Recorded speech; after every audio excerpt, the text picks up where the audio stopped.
네, 주일날 뵙고 또 어제 저녁에도 뵙고 또 오늘 낮에도 뵙고 네, 또 이 저녁에 또 뵈니까 반갑습니다. 네, 자꾸 보면 정이 생기죠. 네, 오늘 이 본문의 말씀은 이제 우리가 너무나도 잘 아는 말씀이라서 또 이 말씀을 내용을 가지고 우리가 좀 한번 좀 생각해 보고자 합니다.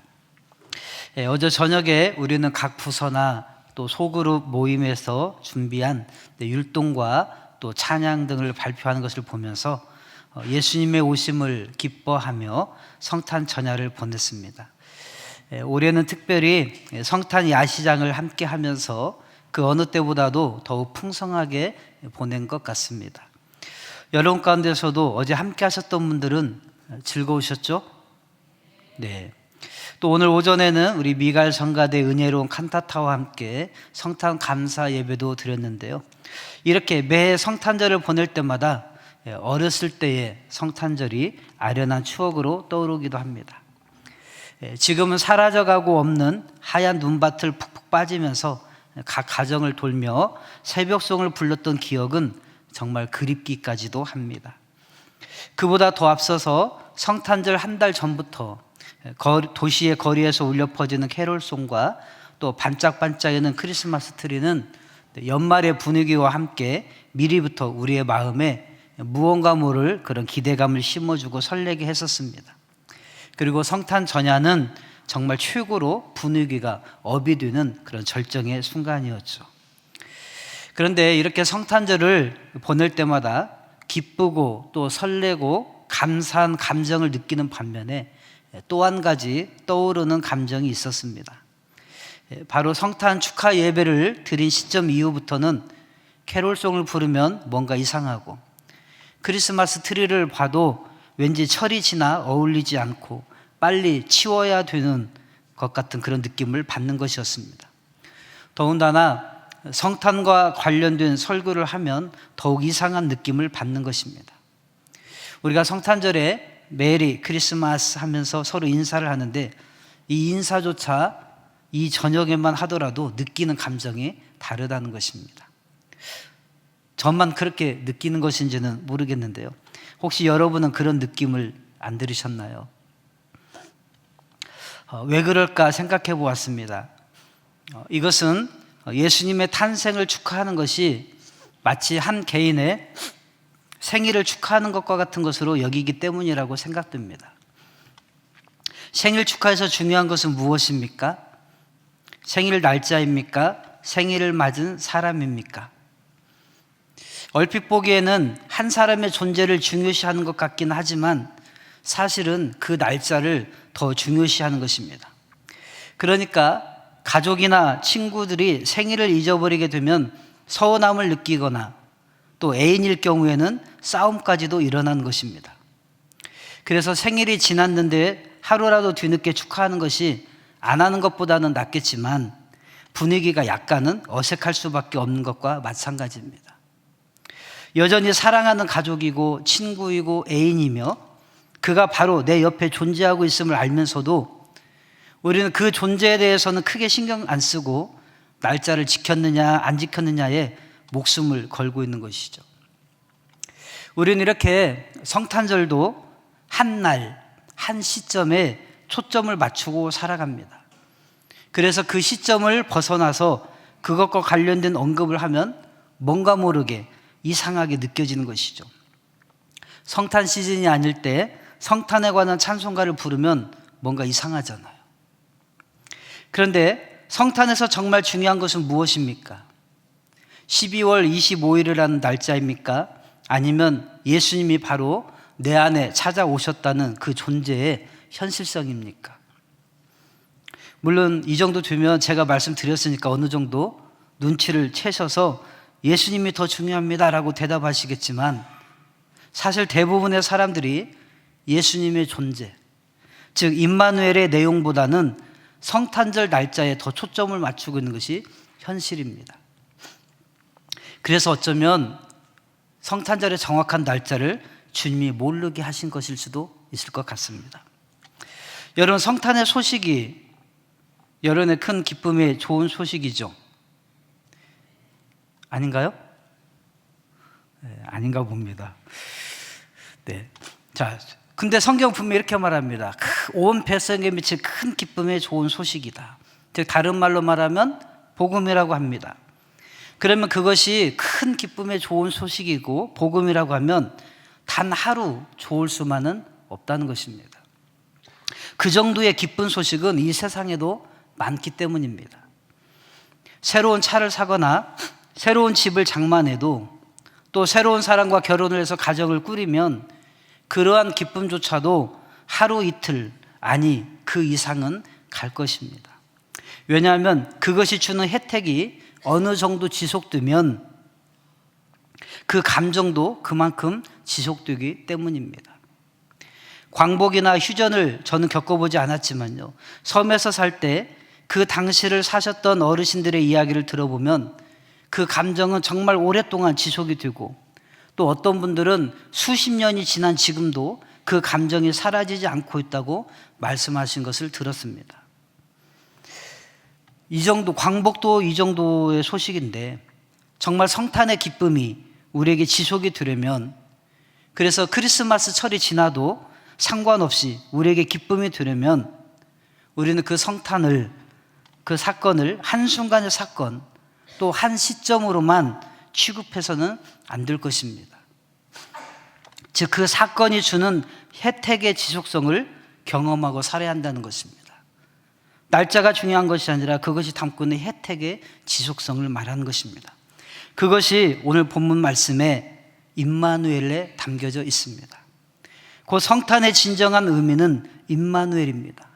우리는 거기에 초점을 맞춰야 하는 이유입니다. 바로 예수님께서, 하나님께서 우리와 존재로 함께하고 계시다는 사실이 더 중요한 것 아니겠습니까? 그래서 성탄절 당일도 중요하지만 더 중요한 것은 성탄이 이루어진 시점, 그 이유가 더 중요하다고 할 수 있습니다. 사실 그 성탄이 한 사람의 영혼 안에서 진정으로 이루어진 그런 사람은 그 이후의 삶도 달라질 수밖에 없기 때문입니다. 여러분의 인생에 중요한 누군가가 끼어들어와 함께 모든 것을 공유한다면 그 삶의 내용이 전과 같겠습니까? 분명 다를 것입니다.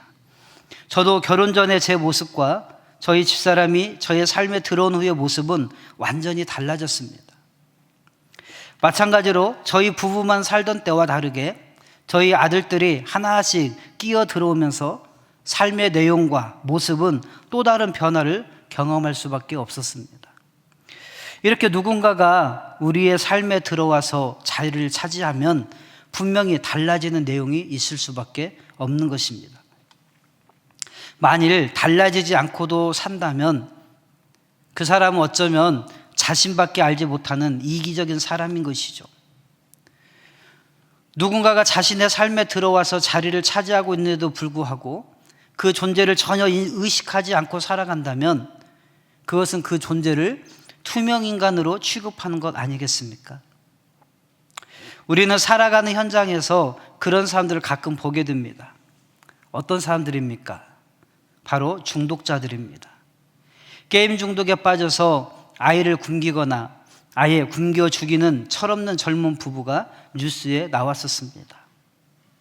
알코올 중독이나 도박 중독에 빠져서 다른 가족들은 어떻든지 간에 신경 쓰지 않고 오직 자신의 욕구만을 위해서 사는 사람들이 바로 그러한 사람들입니다.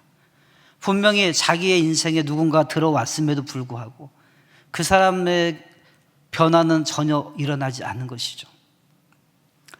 여러분, 예수님의 성탄에 대해서도 마찬가지입니다. 예수님이 우리의 삶에 성탄하셔서 여러분의 삶 속에 자리를 차지하고 계시다면 분명 우리는 뭔가 변화를 경험하고 다르게 살 수밖에 없다는 것입니다. 여러분, 성탄이 무엇입니까? 과거 2000년 전에 예수님께서 이스라엘 베들레헴에서 태어나신 사건입니까? 물론 그것은 기록된 역사적인 사실로 정말 중요한 사건임에 틀림없습니다. 하지만 그 성탄이 진정한 성탄이 되기 위해서는 우리 각 개인 안에 예수님이 찾아와 들어오시는 임마누엘 성탄이 이루어져야만 하는 것입니다. 다시 말해서 우리 각 개인에게 예수님께서 진정한 구원자로 임하셔야 한다는 것입니다. 그것이 이루어지지 않으면 성탄은 그냥 한낱 어떤 특별한 개인의 생일이 되고 마는 것입니다.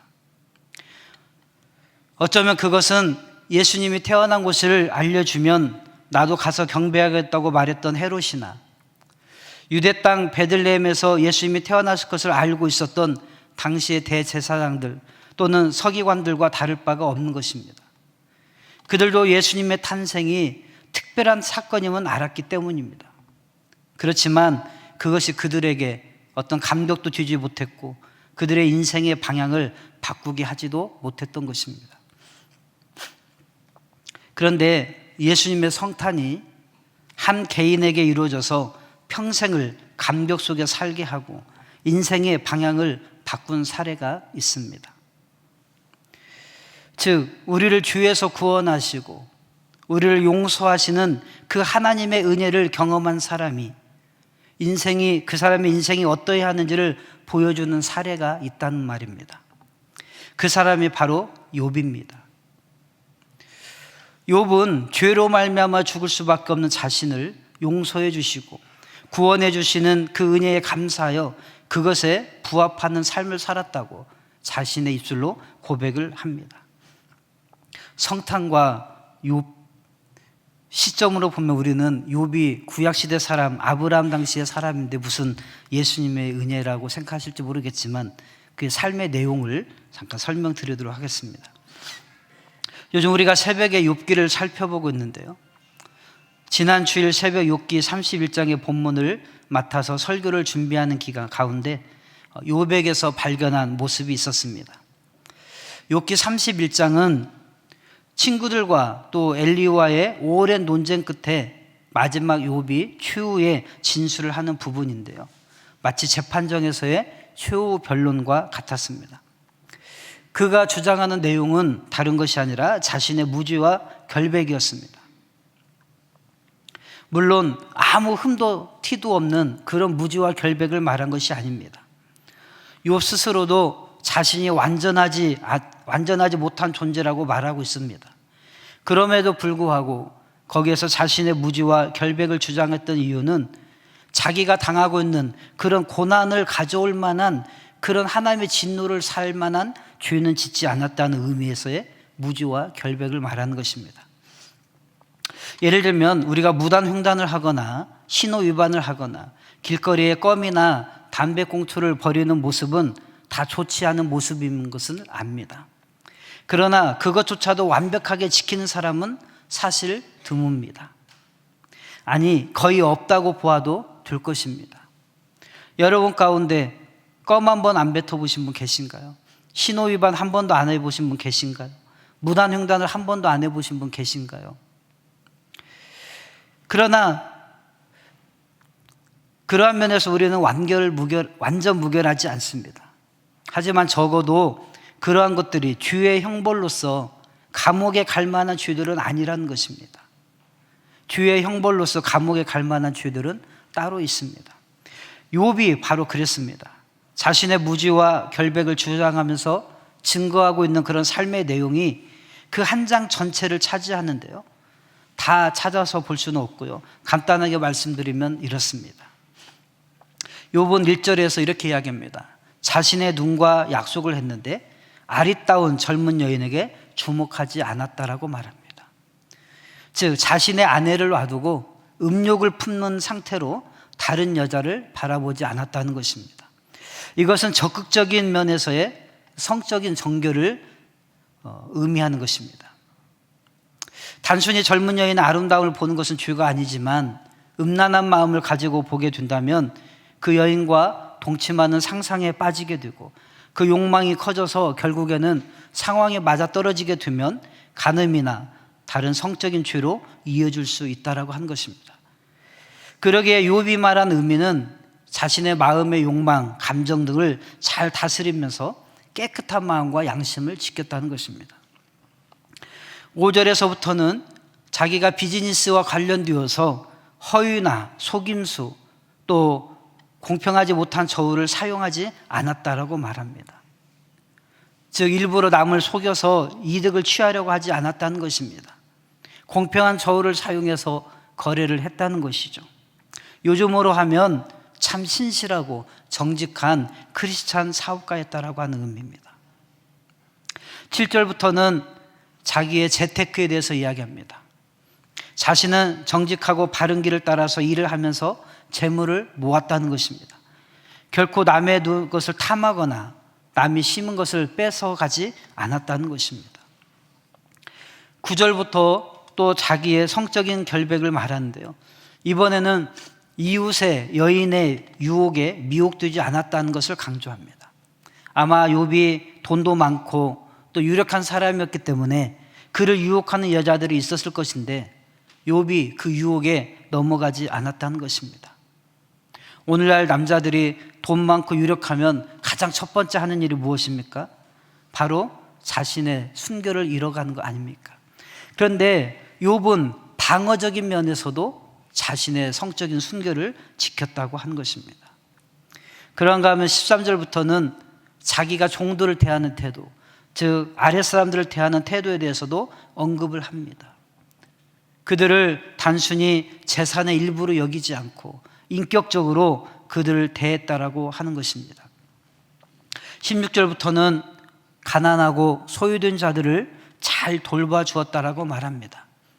가난한 자들의 소원을 들어주고 고아들을, 과부들을 돌보아 주었다는 것입니다. 부자가 되어서 그렇게 한 것이 아니라 자기가 젊었을 때부터 그렇게 했다는 거예요. 나는 젊었을 때부터 고아들에게 아비처럼 대했고 과부들을 보살펴 주었다는 것입니다. 21절에서는 그가 가진 부와 또 권력을 가지고 남용하지 않았다는 것입니다. 오늘 우리가 살아가는 사회에 문제가 되고 있는 것 중에 하나가 무엇입니까? 바로 갑질이라고 하는 것입니다. 그런데 욥은 갑질을 한번 하지 않았다고 자기 입술로 고백하는 것입니다. 24절에서는 자기가 큰 부자였음에도 불구하고 재물에 소망을 두지 않고 오직 하나님께만 소망을 두고 그분만을 의지했다라고 말합니다. 그러면서 26절부터는 근동지방의 다신교 사상이 유행해서 태양신을 섬기고 달신을 숭배했는데 자기는 우상을 섬기지 않았다라고 말합니다. 즉 신앙의 순결을 이야기하는 것입니다. 심지어 29절 원수들조차도 긍휼히 여겼고 또 31절에 나그네들을 선대했고 33절에 자기는 위선적인 삶을 살지 않았다라고 고백합니다. 제가 길게 말씀드렸지만 무슨 말입니까? 욥은 신앙생활에서나 또 인간관계에서나 또 재물에 대해서 일절 깨끗한 삶을 살았다는 것입니다. 그것을 자기가 그 한 장 전체에서 일관되게 주장하고 있습니다. 하나님께서도 욥에게 그의 모든 삶이 의롭다라고 인정을 해 주셨습니다. 여러분, 그런데 욥이 그렇게 깨끗한 삶을 살 수 있게 된 근원, 그 힘이 어디에 있었는지를 이야기하는데 이렇게 이야기합니다. 바로 하나님이 계시기 때문이고 자신이 하나님으로부터 속죄의 은혜를 입었기 때문이라고 말합니다. 욥도요 자신이 본질적으로 죄인인 것을 알았습니다. 그래서 속죄의 희생제사를 드렸던 것입니다. 그런데 그러한 죄인인 자신이 하나님의 용서의 은혜를 바라고 또 그것을 경험한 사람으로서 이제는 하나님 앞에서 실천적으로 의를 행하는 삶을 살았다고 말하는 것입니다. 여러분, 비록 우리가 아는 면에서의 성탄이 그에게 역사적으로 그리고 인격적으로 일어나기 전이었지만 욥은 바로 성탄이 담고 있는 그 의미, 임마누엘 하신 하나님, 우리와 함께하고 계시고 우리를 지켜보시고 내 삶에 개입해 들어와 계신, 내 삶의 한 자리를 차지하고 계신, 아니 한 자리가 아니라 내 삶의 전부를 붙들고 계시는 그 하나님을 인식하고 살 때에 자기가 이러한 삶을 살았다라고 고백하는 것입니다. 그가 결론을 내리기를 이렇게 이야기합니다. 욥기 31장 28절인데요. 같이 읽어보겠습니다. 그것도 재판에 회부할 죄악이니 내가 그리하였으면 위에 계신 하나님을 속이는 것이리라. 자기가 그렇게 말한 대로 살지 않았다면 자기는 죄인이 되었을 거라고 하는 거예요. 그런데 자기는 하나님을 속이지 않고 자기가 지금까지 진술한 대로 살았다라고 하는 것입니다. 하나님이 자신의 삶 속에 찾아오셨고 개입하시고 자기에게 은혜를, 구원의 은혜를 베풀어 주심을 그는 경험하였던 것입니다. 여러분, 오늘 우리는 어떠합니까? 주님이 우리를 바라보고 계실 뿐만 아니라 욥은 위에 계신 하나님을 의식하고도 이렇게 살았다면 오늘 내 안에 실제로 성탄하신 예수님을 모시고 살아가는 저와 여러분들은 욥처럼은 살아보려고 몸부림쳐야지 않겠습니까? 그것이 진짜 성탄이 이루어진 사람의 삶의 내용 아니겠습니까? 욥은 우리에게 성탄이 이루어진 사람의 삶의 모습이 어떠해야 되는지를 보여주는 좋은 거울이고 좋은 표본이라고 볼 수가 있다고 하는 것입니다. 욥만 그런 것이 아닙니다. 신약 성경의 사도 바울도 그랬습니다. 사도 바울은 예수님을 구원자로 만나고 나서 그의 심령 안에 예수님께서 성탄을 하시고 나서부터는 그의 인생이 완전히 달라졌습니다. 그리고 큰 기쁨의 좋은 소식이었던 것처럼 그는 마지막 순교의 순간까지 기쁘다, 감사하다라고 하는 고백을 수없이 반복하고 있는 것을 볼 수가 있습니다. 그리고 그의 삶의 내용이 완전히 달라졌습니다. 사도 바울만 그랬습니까? 예수님의 제자들도, 그리고 사도 바울 이후부터 지금까지 살다간 수많은 선배 그리스도인들도 그랬습니다. 그들은 예수님의 성탄을 한 시점의 사건으로 멈추게 하지 않았다는 것입니다. 그 사건이 지속적으로 영향을 미쳤으며 거기에 따라 큰 기쁨에 감동을 지니고 평생을 살도록 만들어 주었다고 하는 것입니다. 즉 시점에 초점을 맞춘 것이 아니라 존재에 초점을 맞춰 것입니다. 여러분, 존재에 초점을 맞춘 사람은 성탄절이 지나도 성탄의 찬양을 할 수가 있습니다. 성탄절이 지나도 구원의 큰 기쁨의 좋은 소식을 가지고 여전히 기뻐하고 감격하며 살아갈 수가 있는 것입니다. 여러분, 예수 그리스도께서 우리 개인 안에 분명하게 성탄하셨습니까?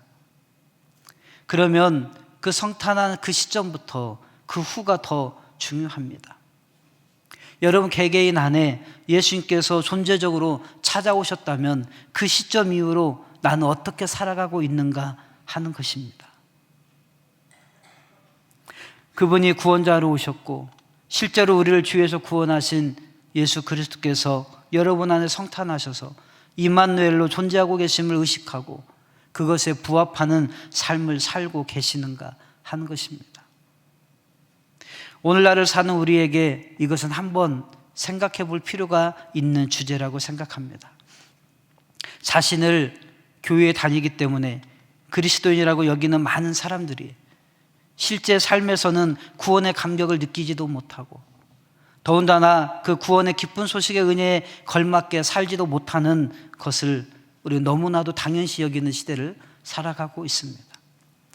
아니 그 은혜에 걸맞게 살려고 발버둥조차 치지 않는 모습을 우리는 보고 있다는 것입니다.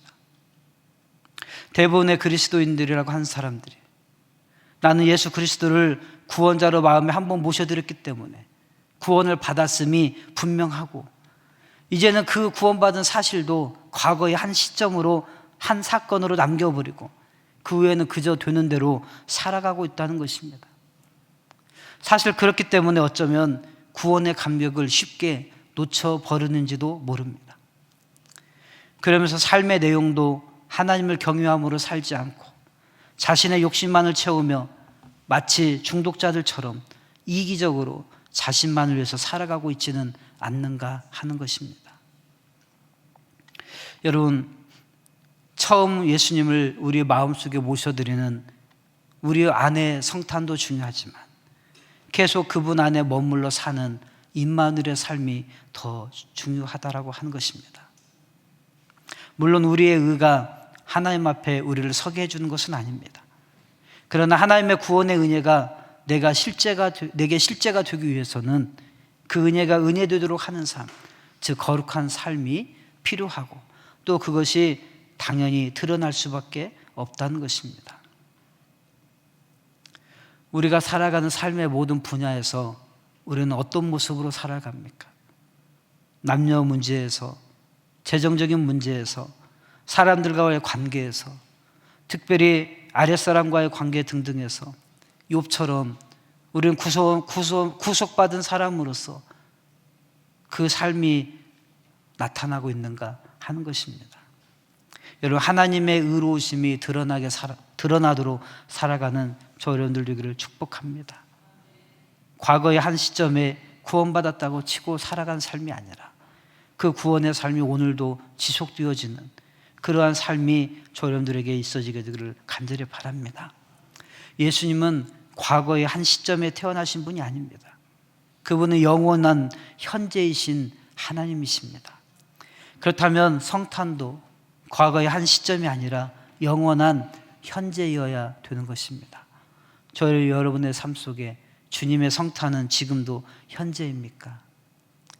임마누엘이 하신 그분의 삶이, 그분과의 삶이 영원한 현재입니까?